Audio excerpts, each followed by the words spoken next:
Hi, everybody. I hope you had a good weekend. As you can tell, I'm not in school again today. And so I'm going to record a video lesson so that I can show you and teach you the things that I wanted to teach you before you do your writing today.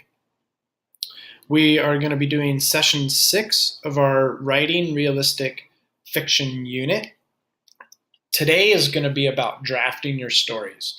I know that some of you started drafting your stories last week. A lot of people hopefully started drafting on Friday, but today will definitely be about drafting. Um, Everyone should be at that point. And so we're going to be focusing, session 6 is about going from two-dimensional stories to three-dimensional stories. Let me show you what that means.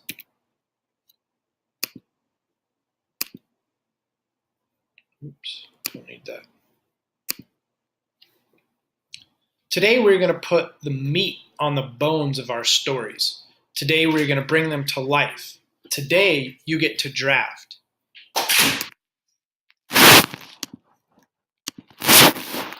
I want to teach you something that fiction writers know. It's not enough to have good ideas for stories.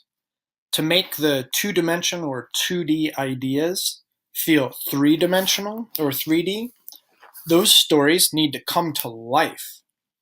Fiction writers can make this happen by asking, is there evidence in my story's events? Does my writing show, not tell? And then making sure that they storytell, bit by bit. And that's what I'm going to ask you and help you to do today, is to bring your two-dimensional story ideas to life and make them three-dimensional stories, essentially.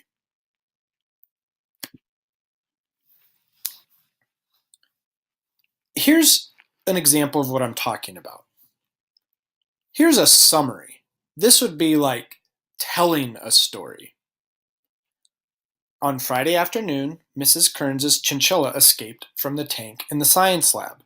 Okay, we have the basic information, and that's sort of more like a news report. That is telling. But in a scene, you want to show. Here's the same story, but we turned it from two-dimensional into three-dimensional. The breeze rattled the shades as it blew into our classroom windows. There was soft music playing in the background. The classroom was still except for the occasional turning of a page.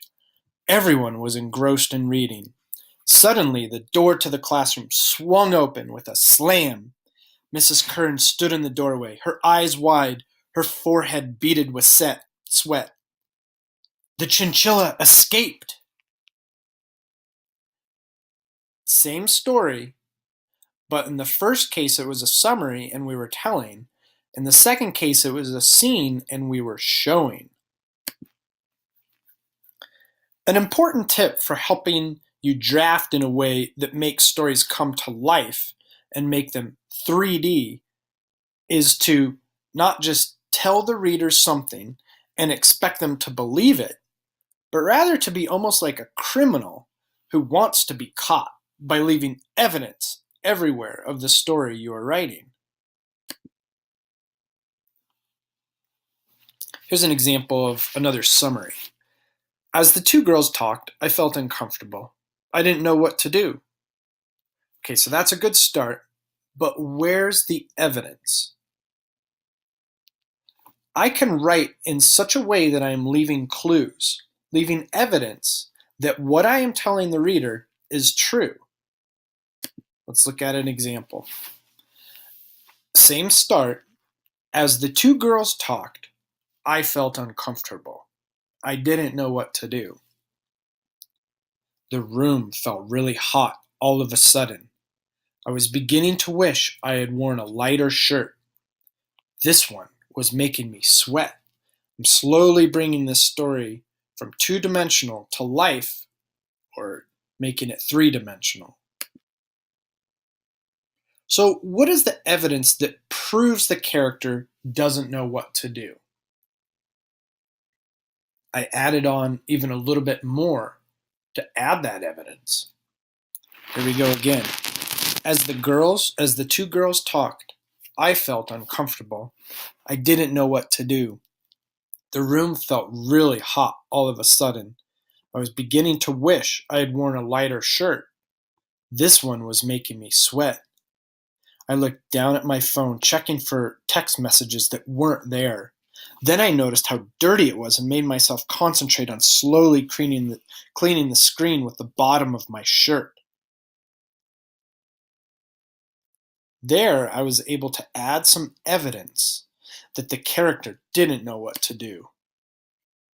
Do you see how the added writing made this scene pop? So it wasn't that we were just summarizing. Instead, we pushed the writing a bit more, asking, where's the evidence? Then you add in that evidence. You're storytelling it.